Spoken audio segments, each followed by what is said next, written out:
21h30, Madame, Monsieur, bonsoir, bienvenue dans le journal. Le président de la République reçoit en audience le ministre d'État britannique auprès du ministre des Affaires étrangères et du Commonwealth, chargé du Proche-Orient et de l'Afrique du Nord.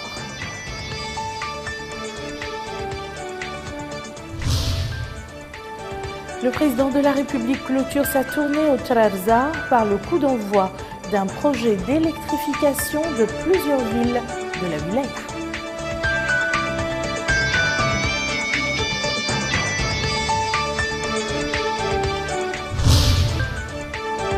Séance plénière à l'Assemblée nationale consacrée à la réponse du commissaire à la sécurité alimentaire et les sénateurs discutent du projet de loi relatif à la garde-côte mauritanienne. Avant le développement de ces titres, le président de la République, Mohamed Ould Abdel Aziz, a adressé aujourd'hui un message de félicitations à son homologue américain Barack Obama à l'occasion de la célébration de la fête nationale de son pays. Le chef de l'État a réitéré sa volonté de continuer d'œuvrer pour le renforcement et le développement des relations de coopération existant entre les deux pays dans l'intérêt des deux peuples amis. Le président de la République, Mohamed Ould Abdel Aziz, a regagné la capitale mercredi après avoir effectué une visite d'information et de prise de contact de 4 jours dans la wilaya du Trarza. Le chef de l'État avait supervisé au cours de cette visite des inaugurations et des lancements de plusieurs projets de développement importants profitant aux citoyens de la wilaya. Le président de la République était accompagné au cours de cette visite par plusieurs membres du gouvernement, le directeur de cabinet du chef de l'État et de plusieurs hauts responsables de l'État. Le président de la République a reçu aujourd'hui en audience Alistair Burt, ministre d'État britannique auprès du ministre des Affaires étrangères et du Commonwealth, chargé du Proche-Orient et de l'Afrique du Nord, en visite dans notre pays. À sa sortie d'audience, le ministre britannique a déclaré qu'il a eu l'honneur de rencontrer le président de la République, M. Mohamed Ould Abdel Aziz, précisant que la rencontre a porté sur les solides relations existant entre la Mauritanie et la Grande-Bretagne. Il a souligné que ces relations ont connu récemment l'ouverture d'une ambassade mauritanienne à Londres et la présence d'un chargé d'affaires britannique à Nouakchott. Il a ajouté que ces entretiens avec le président de la République ont porté également sur la situation dans la région et ce qui se déroule au Mali notamment, louant l'action menée par la Mauritanie et le rôle qu'elle joue en matière de lutte contre le terrorisme et le crime organisé dans la sous-région. Il a hautement salué les propositions présentées par le président de la République à ce sujet. L'audience s'est déroulée en présence de Hamid Hammouni, ministre délégué auprès du ministre des Affaires étrangères et de la coopération chargé du Maghreb arabe. Peu après son arrivée hier soir à Mderdra, le président de la République a donné le coup d'envoi d'un projet d'électrification de plusieurs villes du Trarza, dont celle de Bir Tours. Il a aussi visité le centre de santé de la ville et la construction de la route Tigint-Mderdra. Cheikh Nasher Sadou. La route Tigint-Mderdra est de 50 km, dont 5 déjà construits. Sa réalisation a nécessité un financement de plusieurs milliards d'ouguiyas, entièrement supporté par le budget de l'État. Venu s'enquérir de l'état d'avancement des travaux, le président de la République s'est rendu sur le site de construction de cette route. Après avoir suivi des explications sur le déroulement des travaux et les mesures entreprises pour les accélérer, le chef de l'État a exhorté les parties assurant la maîtrise d'ouvrage à réaliser l'édifice dans les meilleurs délais, tout en veillant aux normes de qualité. Ensuite, par cette pose de la première pierre, peu après son arrivée à Mderdra, le président de la République donne ainsi le coup d'envoi d'un projet d'électrification de plusieurs villes du Trarza, dont celle de Bir Tours. Le projet prévoit aussi l'extension de la centrale électrique de Mderdra. Accueilli sur le site du projet par le ministre du Pétrole, de l'Énergie et des Mines, le président de la République a suivi des explications sur le projet en question et exhorté les responsables à accélérer sa réalisation pour faciliter l'accès des citoyens à ces prestations. Cet événement a été marqué par le discours du ministre du Pétrole, de l'Énergie et des Mines, Taleb Ould Abdi Voile, dans lesquels il a loué l'intérêt de ce projet. Le ministre a rappelé par la suite que le Trarza, à l'instar des autres wilayas du pays, a connu un bond qualitatif en termes d'accès des citoyens et opérateurs économiques au service de l'électricité, surtout au niveau de l'irrigué. Et le ministre d'ajouter que l'électrification de la zone située entre Rosso et Bogué, réalisée à 60%, permettra la mise en œuvre d'une ligne principale de transport d'électricité longue de 200 km et d'une tension de 33 kV.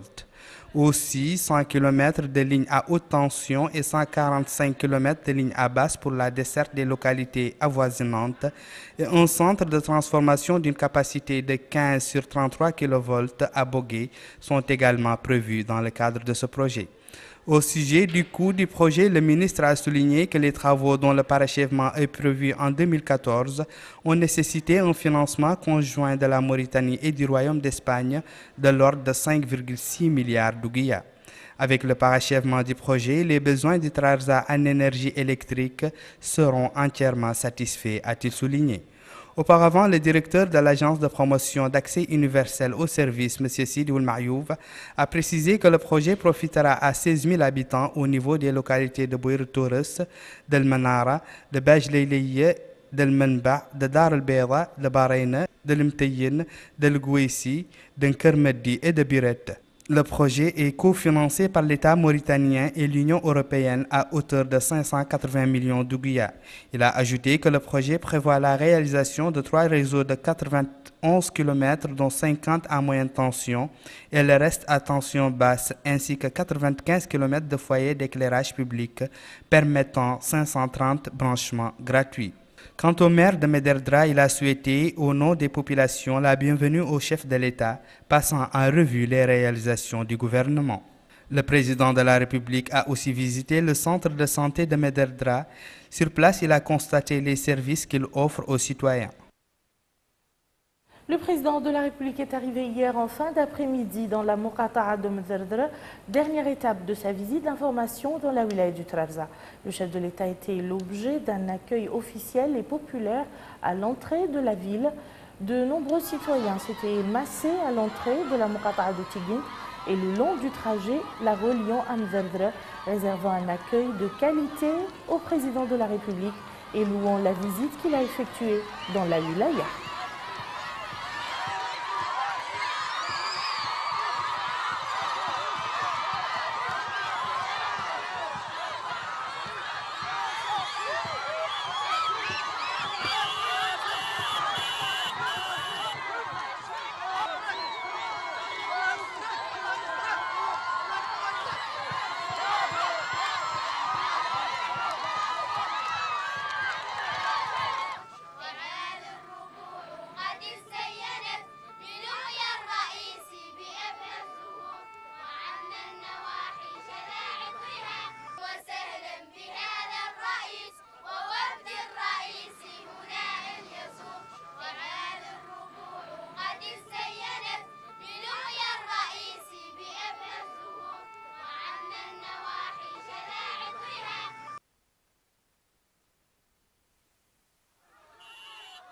السيد الرئيس نحن نختاروا نجبروه. نحن ندعو ناس يدركوا السيد الرئيس نجبروه. نجبروه. السيد الرئيس عرفنا باش يصلح الله ما عنده شو هذا يصير.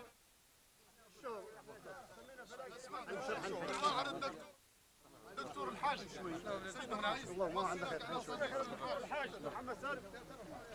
لا لا لا لا تمنون خلاص يا رندور نجبروه. لا لا تمنون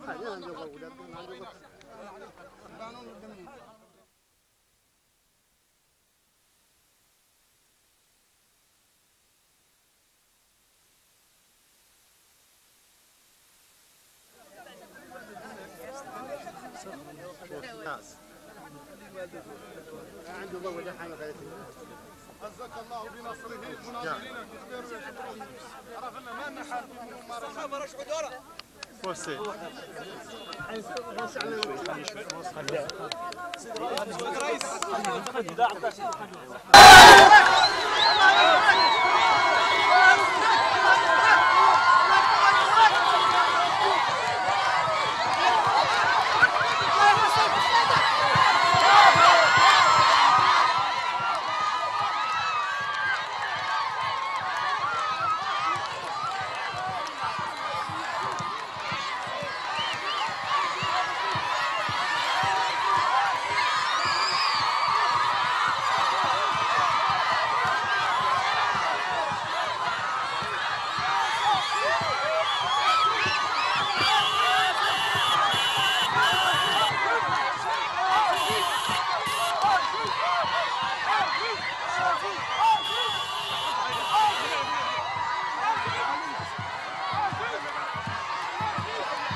Les populations dans les localités situées entre Tighint et Mverdra ont réservé au président de la République un accueil populaire chaleureux et enthousiaste, brandissant des portraits et scandant des slogans, mettant en exergue les réalisations qu'a connues notre pays dans tous les domaines.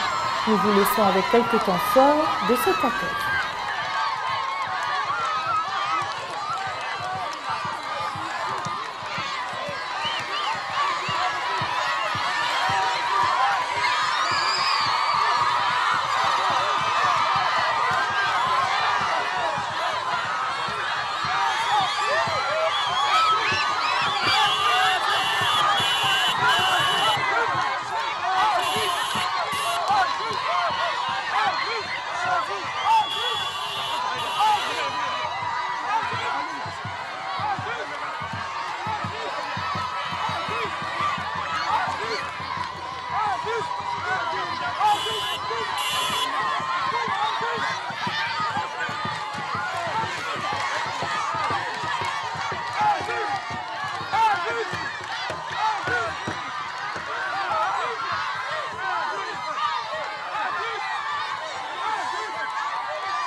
Et à Kermessène, le président de la République a visité la station de pompage de Beni Nadji pour le traitement des eaux de la Ftout Sahli, le canal d'irrigation agricole situé au nord de la ville et le centre médical de la Muqata'a en vue de s'informer sur sa situation.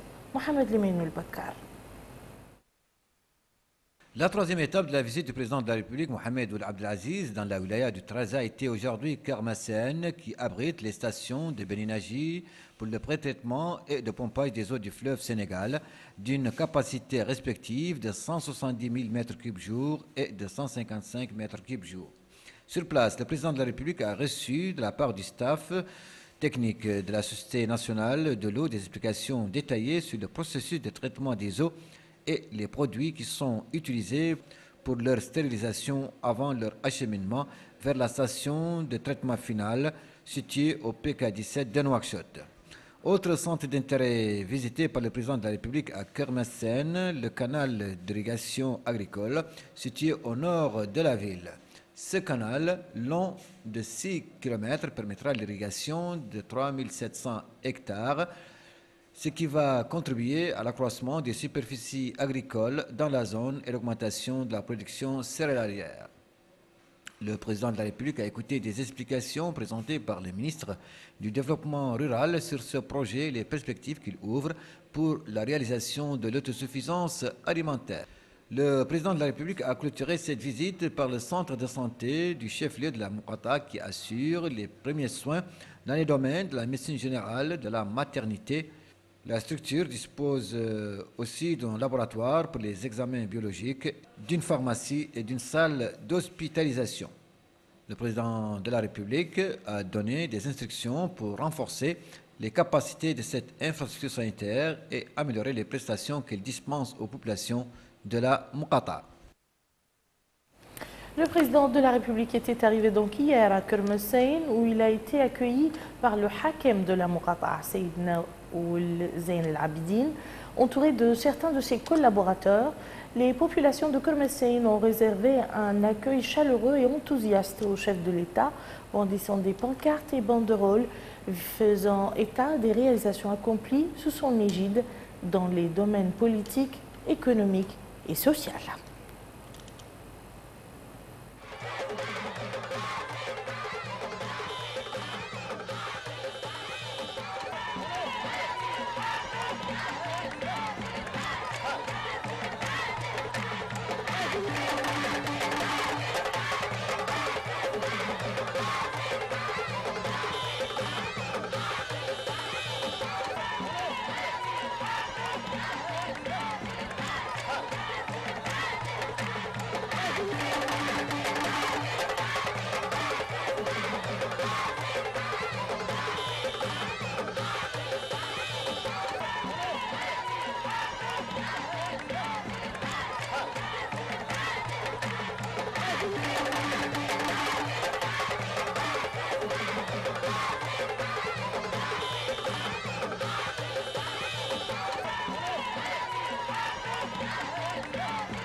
Toujours au Trarza, le chef de l'État s'est informé sur l'avancement des travaux de la route Aouaïvia-Kermessaï.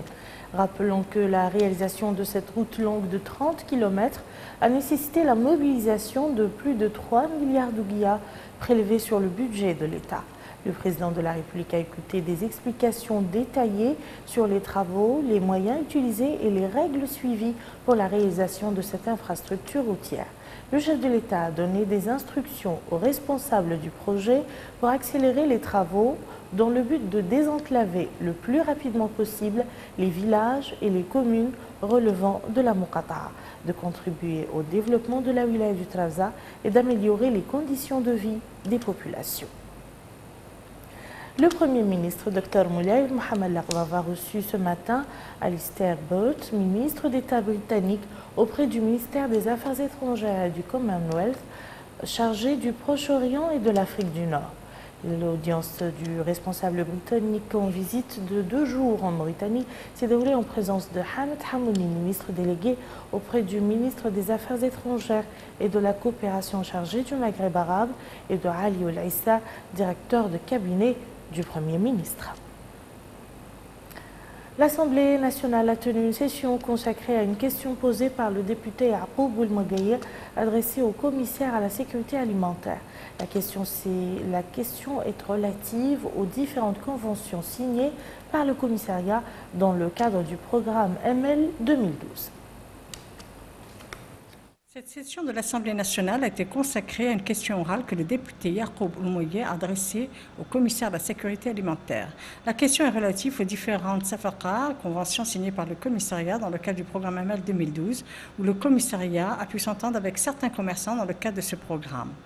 En réponse à cette question, le commissaire à la sécurité alimentaire, M. Mohamed Mohamedou, a tout d'abord présenté un exposé relatif à la crise économique mondiale et où le gouvernement mauritanien a décidé de se rapprocher des citoyens pour alléger leurs souffrances relatives à la montée des prix, tout en aidant les éleveurs à surmonter les difficultés dues au déficit pluviométrique. Il a ajouté qu'à cette occasion, il y a eu signature de protocoles d'accord avec 5 sociétés nationales qui répondent aux critères demandés, dont celui de la transparence. Et ces sociétés ont respecté leurs engagements vis-à-vis du commissariat à la sécurité alimentaire et des dispositions ont été prises pour répondre aux demandes des éleveurs conformément aux engagements pris par l'État mauritanien. Après cet exposé, un débat a suivi Certains intervenants ont loué les efforts déployés par le commissariat à la sécurité alimentaire, tandis que d'autres ont déclaré que certaines localités à l'intérieur du pays n'ont pas pu bénéficier du programme ML 2012. En réponse à leurs interventions, le commissaire à la sécurité alimentaire a précisé que l'État a pris toutes les dispositions nécessaires pour tenter de couvrir l'ensemble du territoire national et n'a ménagé aucun effort. Mais pour des raisons techniques, certaines localités n'ont pas pu être couvertes. S'agissant de l'alimentation du bétail que les fournisseurs ont importé du Maroc, il a déclaré qu'il a chargé le Centre national de recherche d'élevage d'étudier les références fournies par les fournisseurs. Suite à cette intervention, le député est revenu à la charge pour présenter des documents comme preuve à l'appui que les conventions signées entre le commissariat et les fournisseurs n'étaient pas transparentes. En réponse, le commissaire à la sécurité alimentaire a répondu que le programme ML 2012 n'a ménagé aucun effort pour couvrir l'ensemble des localités du pays et qu'aucun cas de famine n'a été enregistré et que le bétail n'a pas souffert. Le Sénat a adopté mercredi au cours d'une séance plénière tenue sous la présidence de M. Seydina Ali Mohamed Khouna, son vice-président, le projet de loi relatif à la garde-côte mauritanienne. Le gouvernement a été représenté à cette séance plénière par le ministre des Pêches et de l'Économie maritime, Arlavna Oulegui, entouré de ses collaborateurs. Cheikh Nechassab. Cette séance du Sénat a été consacrée au projet de loi relatif à la garde-côte mauritanienne. Le gouvernement a été représenté à cette séance par le ministre des Pêches et de l'Économie maritime, M. Arlavna Oulegui. Dans son intervention, le ministre a présenté le dit projet de loi, indiquant que la garde-côte mauritanienne représente un corps auquel sont dévolues les missions d'inspection, de surveillance et de sauvetage en mer, initialement dévolues à d'autres institutions.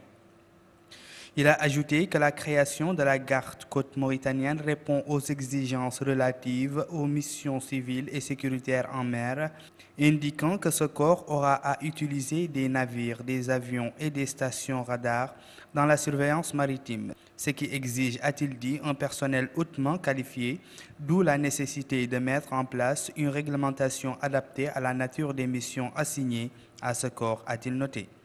Il a en outre précisé que le projet de loi vient en réponse aux engagements internationaux et en exécution des politiques suivies en matière de pêche et d'activités maritimes, soulignant qu'il renforce et modernise également l'arsenal juridique dans ce domaine et que son adoption permettra à la Mauritanie de bénéficier de plusieurs avantages dont la création d'opportunités d'emploi.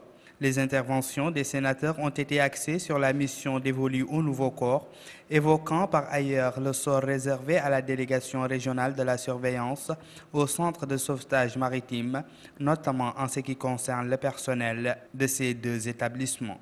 Les sénateurs ont mis aussi l'accent sur l'aspect social de la question, évoquant les attributions civiles et sécuritaires de la garde-côte mauritanienne, ses moyens de travail, ses statuts, son mode de recrutement et les procédures de recrutement et de révocation. Dans sa réponse au sénateur, le ministre a indiqué que le centre de sauvetage maritime et la délégation de surveillance ont été intégrés dans la nouvelle institution, précisant qu'aucun employé apte pour servir dans la garde-côte mauritanienne ne sera négligé. S'agissant du nouveau corps, proprement dit, il s'agit d'une force civile à caractère sécuritaire dotée des pouvoirs et des missions requises à cet effet. Et enfin, les sénateurs ont adopté ce projet de loi. Toujours au Sénat, le Conseil des présidents s'est réuni sous la présidence de Seydina Ali Mohamed Khouna, vice-président du Sénat, et en présence du ministre de la Communication et des Relations avec le Parlement, Mohamed Yahya Ould Horma, pour discuter de différents projets de loi importants. L'École normale supérieure a organisé aujourd'hui, en collaboration avec la Commission nationale de l'initiative de transparence dans les industries extractives, une journée de sensibilisation sur la transparence dans les industries extractives, dans les milieux universitaires et scolaires. Autour toujours à Cheikh Nechassab. L'objectif de cette journée est d'informer le public ciblé du rôle de la Commission de l'initiative de transparence dans les industries extractives ITIE, des moyens dont elle dispose, de ses buts acquis et ambitions. Dans une allocution prononcée à cette occasion, le ministre du Pétrole, de l'Énergie et des Mines, Taleb Ould-Abdivall, a souligné l'importance de la transparence dans la gestion et la rationalisation des ressources nationales. Il a ajouté que cette importance s'est traduite par l'engagement pris par l'État d'œuvrer avec tous les partenaires suivant les hautes orientations du président de la République, Mohamed Ould Abdel Aziz, concrétisées à travers les réformes et améliorations entreprises dans le secteur, telles que la révision régulière du cadre institutionnel et des codes miniers et pétroliers, a-t-il dit. Il a précisé également que ces réformes ont eu des impacts positifs sur l'application des mécanismes de transparence dans les industries extractives, soulignant que cela aura pour effet d'assurer une exploitation rationnelle des recettes de ces industries. Pour sa part, le président de la Commission nationale de l'ITIE, M. Sidi Ould Zeine, a indiqué que cette journée de sensibilisation en milieu universitaire sur la transparence dans les industries extractives vise à informer les opérateurs dans les domaines scientifiques et scolaires des évolutions que connaît le secteur des industries extractives en Mauritanie. Ces évolutions, a-t-il dit, ont été marquées par une gestion rationnelle et transparente conduisant à la présentation du rapport de la Commission nationale pour les années 2010-2011. À noter que l'organisation de cette activité en milieu universitaire est un choix stratégique en raison de la prise de conscience de la frange instruite de l'importance de la transparence de façon générale et des industries extractives en particulier. Le ministre des Affaires islamiques et de l'enseignement originel a présidé hier soir à l'ancienne Maison des Jeunes le lancement d'une activité religieuse sur la vie et l'œuvre du prophète Mohammed, paix et salut sur lui. Ont assisté à cette cérémonie le conseiller chargé des affaires religieuses à la présidence de la République, le secrétaire général du ministère des Affaires islamiques et un panel d'imams, d'hommes de science et des présidents des partis politiques. Moussa Ndiaye. Cette activité marque le démarrage officiel du concours sur la vie et l'œuvre du prophète Mohammed, paix et salut sur lui, à travers un programme initié par notre confrère Brahim Oulikleib. Cette compétition est ouverte aux différentes générations qui s'intéressent à promouvoir la vie et les messages du prophète Mohammed, paix et salut sur lui. À cette occasion, le ministre des Affaires islamiques et de l'enseignement originel, M. Ahmed Ouelneni, n'a pas manqué de mettre l'accent sur l'intérêt qu'accorde le président de la République, son Excellence M. Mohamed Ould Abdel Aziz, aux affaires islamiques à travers ses actions qui encouragent, dit-il, non seulement les programmes du département, mais aussi les imams des mosquées et cheikh de Mhadra.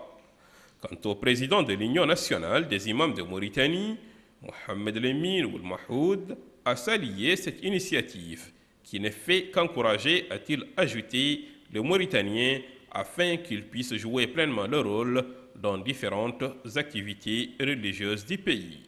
Au programme de cette compétition, qui durera environ 10 mois, des récompenses et autres prix d'encouragement sont prévus par les promoteurs qui, à leur tour, précisent qu'ils ne ménageront aucun effort pour la réussite de cette activité religieuse.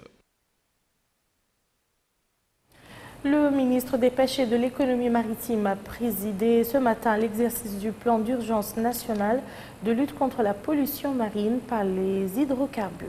À cet effet, il a été procédé à des exercices en mer. Compte rendu, Moussa Ndiaye.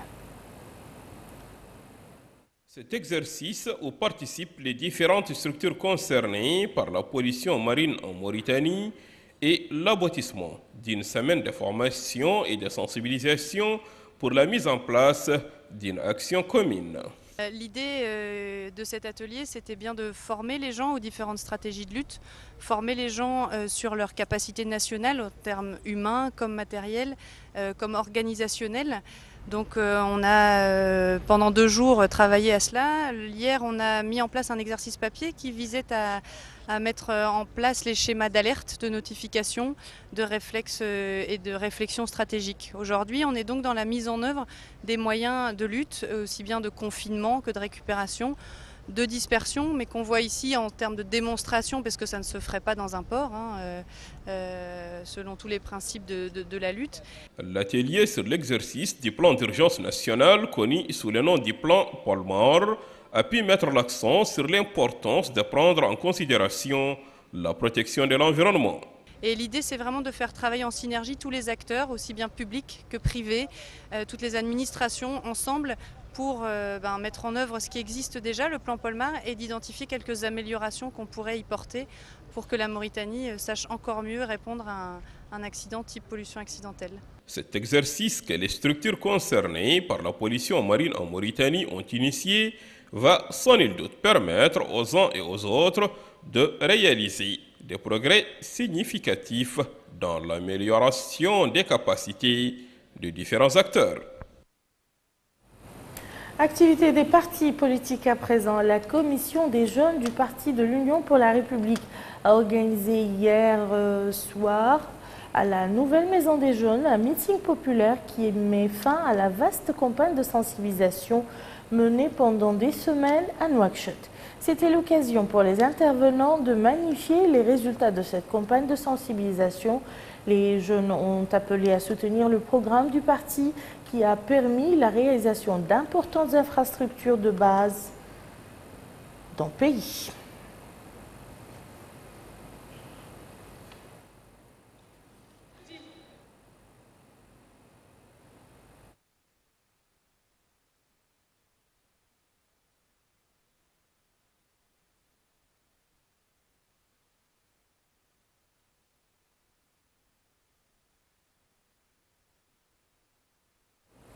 Ainsi prend fin ce journal. Tout de suite le rappel des titres.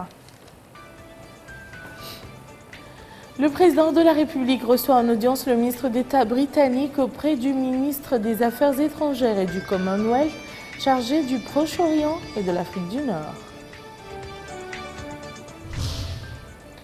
Le président de la République clôture sa tournée au Trarza par le coup d'envoi d'un projet d'électrification de plusieurs villes de la wilaya.